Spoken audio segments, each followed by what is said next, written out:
দর্শক, আবারও জ্বালানি পরিস্থিতি, ঢাকার পাম্পগুলোর খবর জানবো এবারে। সহকর্মী রাকিব হোসেন আমাদের সাথে যুক্ত হচ্ছেন।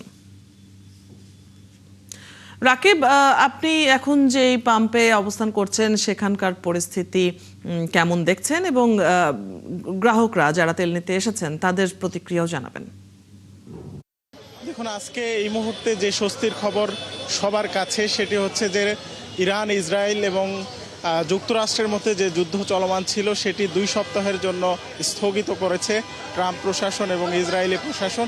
সেটি বাংলাদেশের জ্বালানি তেলের যে গ্রাহকরা আছেন তাদের জন্য একটি স্বস্তির খবর। যদিও বাংলাদেশের বিশেষ করে ঢাকার যে ফিলিং স্টেশনগুলো আছে সেখানে আসলে অবস্থার কোনো পরিবর্তন দেখা যাচ্ছে না। আমরা গত 1-1.5 মাস ধরে যে পরিস্থিতি দেখতে পাচ্ছি যে মানুষের লম্বা লাইন ধরে জ্বালানি তেল সংগ্রহ করতে হচ্ছে এবং কোনো পাম্প বন্ধ থাকছে, যেখানে মানুষ জ্বালানি তেল পাচ্ছে না চাহিদা মতো।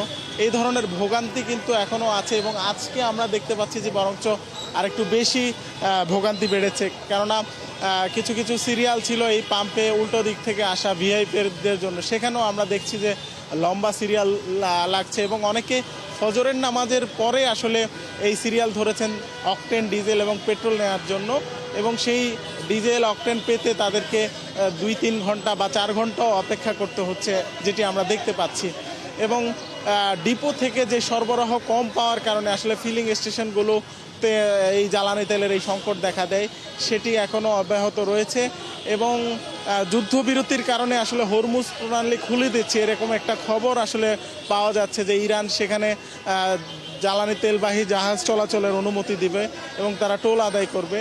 যদি হরমুজ প্রণালীতে জ্বালানি তেল পরিবহনকারী যে জাহাজগুলো সেগুলো চলাচল করতে পারে স্বাভাবিকভাবে, তাহলে হয়তো বাংলাদেশের যে আমদানি সেটি স্বাভাবিক হওয়ার একটা সম্ভাবনা রয়েছে। এবং বিশেষ করে যারা সরবরাহ করছে ওমান এবং কাতারের যে প্রতিষ্ঠানগুলো, সেই প্রতিষ্ঠানগুলো যদি সরবরাহ স্বাভাবিকভাবে করতে পারে তাহলে বাংলাদেশের যে সংকট আমরা দেখতে পাচ্ছি পেট্রোল, অকটেন এবং ডিজেলের ক্ষেত্রে সেটি হয়তো কমে আসবে। যদিও গতকালকে আমরা দেখেছি যে জেট ফুয়েলের দাম আরও 25 টাকা বাড়িয়ে সেটি নতুন দাম নির্ধারণ করা হয়।